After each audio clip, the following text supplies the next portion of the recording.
നമുക്ക് രേവതിയുടെ സച്ചിയുടെയും നാളത്തെ നല്ലൊരു കഥ കേട്ടാലോ? വീഡിയോ ഇഷ്ടപ്പെടുവാണെങ്കിൽ ഒന്ന് ലൈക്ക് ചെയ്ത് ഹൈപ്പ് ചെയ്യാൻ മറക്കരുതേ. അതോടൊപ്പം തന്നെ ആദ്യമായി കാണുന്നവരാണെങ്കിൽ സബ്സ്ക്രൈബ് ചെയ്യാനും മറക്കരുത് കേട്ടോ.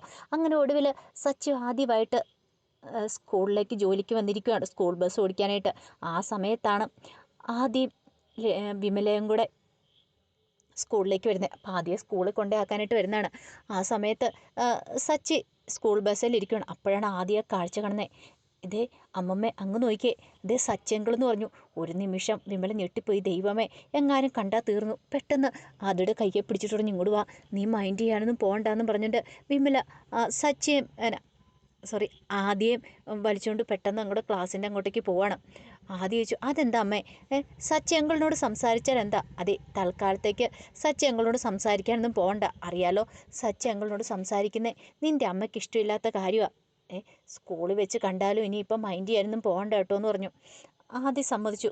അവനറിയില്ല ഇതിൻ്റെ പിന്നിലെ കാര്യം എന്താണെന്ന്.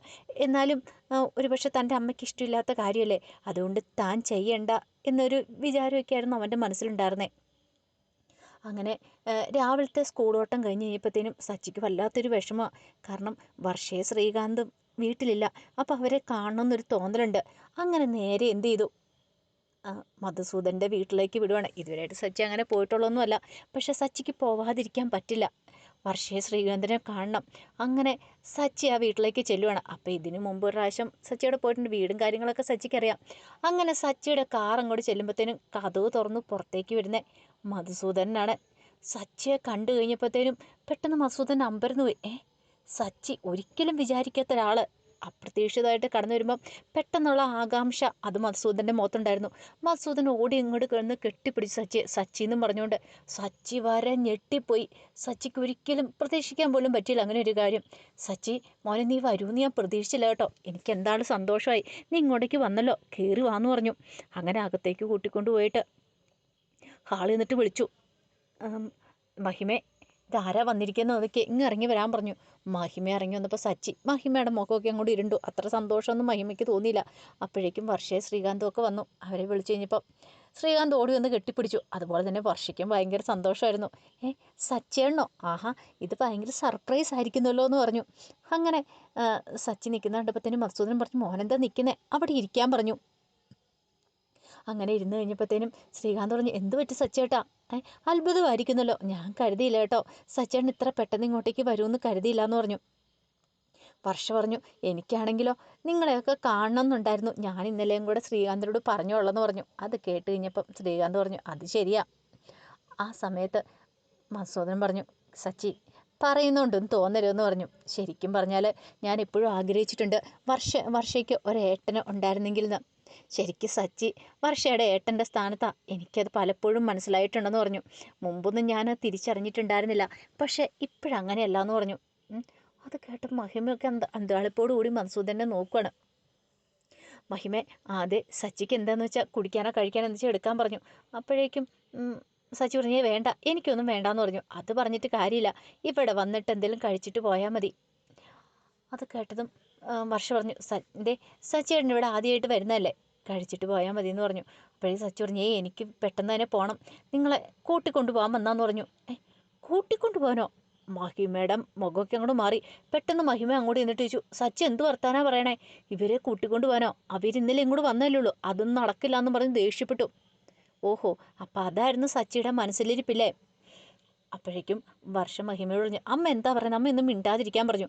പിന്നെ എൻ്റെ മോള് കല്യാണം കഴിഞ്ഞതിന് ശേഷം ഇവിടെ അങ്ങനെ വന്ന് നിന്നിട്ടില്ല, ആദ്യമായിട്ടാണ് ഭർത്താവ് ഒത്ത് ഇങ്ങനെ ഒന്നും വന്ന് നിൽക്കുന്നത്. ആ സമയം സച്ചി എന്തിനാ കൂട്ടിക്കൊണ്ടു പോകാനായിട്ട് വന്നിരിക്കുന്നത് എന്നൊക്കെ ചോദിച്ച് ദേഷ്യപ്പെട്ടു. അത് കേട്ടപ്പം മധുസൂദനൻ പറഞ്ഞു, മഹിമേ, നീ ഒന്നും മിണ്ടാതിരുന്നേ അവിടെ. സച്ചിയോട് പറഞ്ഞു, മോനെ സച്ചി, അവരാദ്യമായിട്ട് വന്നെങ്കിൽ നിൽക്കാൻ വരുന്ന, ഇനിയിപ്പം നിനക്ക് കൂട്ടിക്കൊണ്ട് പോകണമെന്നുണ്ടെങ്കിൽ നീ കൊണ്ടുപോയിക്കോ, ഞാൻ തടസ്സമൊന്നും പറയില്ല എന്ന് പറഞ്ഞു. വർഷയോട് ശ്രീകാന്തിനോട് ചോദിക്കുക, അവർക്ക് വരാൻ താല്പര്യമാണ്, നീ കൂട്ടിക്കൊണ്ട് പോയിക്കോ. പിന്നെ അവർ 2 ദിവസം അവിടെ നിൽക്കണമെന്നായിരുന്നു എൻ്റെ ആഗ്രഹം. ഞാൻ അവിടെ നിൽക്കാൻ സന്നദ്ധനായിരുന്നു. എനിക്കറിയാം നിങ്ങൾക്ക് ഇവരെ കാണാതിരിക്കാൻ പറ്റില്ലെന്ന്. അതുകൊണ്ട് എനിക്ക് അവിടെ നിൽക്കണം എന്ന് ആഗ്രഹം ഉണ്ടായിരുന്നു. പക്ഷേ അപ്പോൾ വർഷയാണ് പറഞ്ഞ് ഇവിടെ വന്ന് നിൽക്കാമെന്ന് പറഞ്ഞു. അതുകൊണ്ടാണ് ഞാൻ ഇവരെ ഇങ്ങോട്ട് കൂട്ടിക്കൊണ്ട് വന്നത്, അല്ലായിരുന്നെങ്കിൽ ഞാൻ അവിടെ നിൽക്കുന്നുണ്ടായിരുന്നുള്ളൂ എന്ന് പറഞ്ഞു. അത് കേട്ട് കഴിഞ്ഞപ്പോഴത്തേനും ഒരു നിമിഷം ഒന്ന് ആലോചിച്ച് സച്ചിക്കത് അത്ഭുതം തന്നെയായിരുന്നു. സച്ചി ഒരിക്കലും പ്രതീക്ഷിച്ച കാര്യമായിരുന്നില്ല. അപ്പോഴേക്കും ശ്രീകാന്ത് പറഞ്ഞു, സച്ചേട്ടാ ശരിയാ, കാരണം അങ്കിൾ അവിടെ നിൽക്കാമെന്ന് പറഞ്ഞ. അപ്പം പിന്നെ വർഷയാണ് പറഞ്ഞ് ഇങ്ങോട്ടേക്ക് വരാമെന്ന് പറഞ്ഞേ. അപ്പോഴേക്കും വർഷ പറഞ്ഞു, അല്ല സച്ചേട്ടാ 2 ദിവസം കഴിഞ്ഞിട്ട് വന്നാൽ മതിയോ, അല്ലെങ്കിൽ ഇന്ന് വരണമെങ്കിൽ വരാമെന്ന് പറഞ്ഞു. വരുന്നതിന് കുഴപ്പമൊന്നും ഇല്ലയെന്ന് പറഞ്ഞു. അപ്പോഴേക്കും സച്ചി ഒന്ന് നോക്കി. മധുസൂദനൻ പറഞ്ഞു, മോനെ നീ വിഷമിക്കൊന്നും വേണ്ട, നിനക്കൊരു പേടി കാണുമായിരിക്കും ഞാൻ ഇവരെ ഇവിടെ പിടിച്ചു നിർത്തുമെന്ന്, ശ്രീകാന്തിനെ ഇവിടെ പിടിച്ചു നിർത്തുമെന്ന്. അങ്ങനെ ഒരിക്കലും ചെയ്യില്ല. എനിക്കറിയാം എൻ്റെ മോൾ അവിടെ പൂർണ്ണ തൃപ്തിയാന്ന്. അവൾക്ക് അവിടെ വന്നാലോ സന്തോഷം കിട്ടുകയുള്ളൂ എന്ന് എനിക്കറിയാം. ഒരു കാര്യം ചെയ്യുക, ഇനിയിപ്പം ഇവർ വരുന്നുണ്ട് കൂട്ടിക്കൊണ്ട് പോയിക്കോളാൻ പറഞ്ഞു. സച്ചിക്ക് അന്താളിപ്പ് തോന്നി. സച്ചി വിചാരിച്ചുകൊണ്ടിരുന്ന മധുസൂദനൻ ബലം പിടിക്കും, അല്ലെങ്കിൽ വിടത്തില്ല എന്നൊക്കെ പറയുന്ന. പക്ഷെ മഹിമ പോകണ്ടെന്ന് പറഞ്ഞപ്പോൾ പോലും മഹിമയെ വഴക്ക് പറയേതേ, നീ എന്തു വർത്താനാ പറയണത് എന്നൊക്കെ പറഞ്ഞിട്ട് ചീത്തയൊക്കെ പറഞ്ഞു.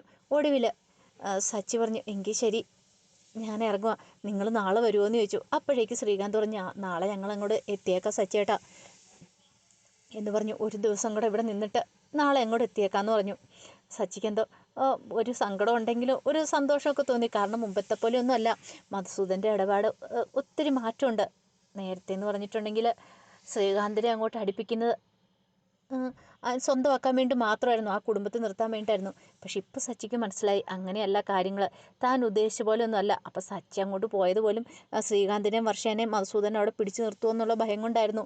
പക്ഷെ അങ്ങനെയൊന്നും അല്ല എന്നുള്ള കാര്യം സച്ചിക്ക് മനസ്സിലായി. അങ്ങനെ സച്ചി അവിടെ നിന്ന് ഇറങ്ങുവാണ്. സച്ചി മുറ്റത്തേക്ക് ഇറങ്ങി കഴിഞ്ഞപ്പോഴത്തേനും വർഷം അവിടെ നിന്നിട്ട് സച്ചേട്ടാന്ന് പറഞ്ഞ് വിളിച്ചു. എന്താന്ന് ചോദിച്ചു. അല്ല ഒരു കാര്യം ചെയ്യാം, ഞങ്ങളും കൂടെ വരാമെന്ന് പറഞ്ഞു.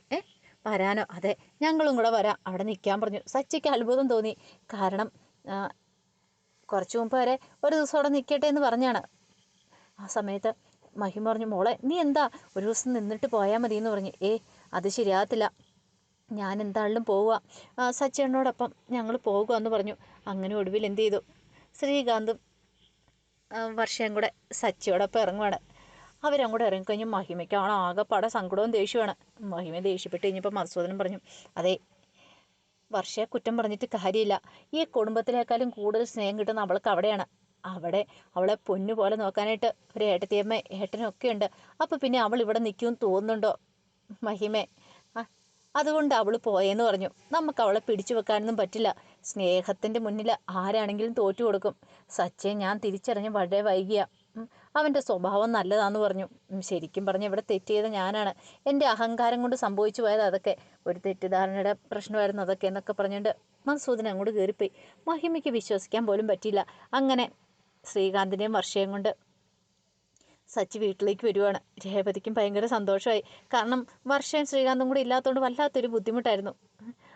ചന്ദ്രമതി എന്നിട്ട് ഇത് എന്താ 2 ദിവസം നിന്നിട്ട് വരാമെന്ന് പറഞ്ഞ് പോയിട്ട് ഇത്ര പെട്ടെന്ന് ഇങ്ങോട്ട് പോന്നോന്നൊക്കെ ചോദിച്ചു. അപ്പോഴേക്കും ശ്രീകാന്ത് പറഞ്ഞു, സച്ചേട്ടൻ വന്നായിരുന്നു ഞങ്ങൾ കൂട്ടിക്കൊണ്ട് വരാനായിട്ട്. നീ എന്തിനാ അവിടേക്ക് പോയത്, കൂട്ടിക്കൊണ്ട് വരാനെന്നൊക്കെ പറഞ്ഞ് ചന്ദ്രമതി കിടന്ന് ദേഷ്യപ്പെടുവാണ്. രവീന്ദ്രൻ പറഞ്ഞു, നീ ഒന്നും മിണ്ടാതിരിക്കുക ചന്ദ്രേ. അതെ നിനക്ക് അവനോട് പോയി നിൽക്കുന്നതിൽ പ്രശ്നമൊന്നും ഇല്ലായിരിക്കും, പക്ഷേ മറ്റുള്ളവർക്ക് അങ്ങനെയല്ല. സച്ചിയുടെ കാര്യം അറിയാലോ, സച്ചിക്ക് എന്താണോ അവൻ്റെ അനുജത്തെയും അനുജനെയും കാണാതിരിക്കാൻ പറ്റില്ല, അതുകൊണ്ട് അവൻ പോയി കൂട്ടിക്കൊണ്ട് വന്നു, നിന്നെപ്പോലെയാണ് എല്ലാവരും എന്നൊക്കെ പറഞ്ഞുകൊണ്ട് ചന്ദ്രമതിയെ ചീത്തോടാണ് രവീന്ദ്രന്. എന്താണെങ്കിലും വർഷ വന്നപ്പോൾ തന്നെ സച്ചിക്കും രേവതിക്കും ഒക്കെ ഒരു സന്തോഷമായി. കാരണം സച്ചിക്കിപ്പം വേറൊന്നുമല്ല, വർഷയുടെ വീട്ടിൽ കുഞ്ഞും കൂടെ ഉണ്ട്. എത്രയും പെട്ടെന്ന് ആ കുഞ്ഞിന്ന് പുറത്ത് വരണമെന്ന് മാത്രമാണ് സച്ചിയുടെ ആഗ്രഹം. അതിന് വേണ്ടിയിട്ട് കളിപ്പാട്ടങ്ങൾ മേടിച്ചുകൊണ്ട് വരുന്നു, അങ്ങനെ അതും ഇതും ഒന്ന് കുറേ സാധനങ്ങളൊക്കെ വാങ്ങിച്ചുകൊണ്ട് വരുന്നുണ്ട്. സച്ചി ഇങ്ങനെ കണ്ടില്ല എണ്ണ ഒഴിച്ച പോലെ കാത്തിരിക്കുവാണ് വർഷയുടെ കുഞ്ഞിന് വേണ്ടിയിട്ട്. വർഷ എന്ന് ഒരു കുഞ്ഞിനെ പ്രസവിച്ച് കാണാൻ വേണ്ടിയിട്ട്, ആ കുഞ്ഞിനെ അടുത്തുനിന്ന് താലോലിക്കാൻ വേണ്ടിയിട്ട്. അപ്പോൾ അതിൻ്റെ കഥകളൊക്കെ നമ്മൾ കാണാൻ പോകുന്നത്. ആ വിശേഷങ്ങൾക്കായി നമുക്ക് എല്ലാവർക്കും കാത്തിരിക്കാം കേട്ടോ.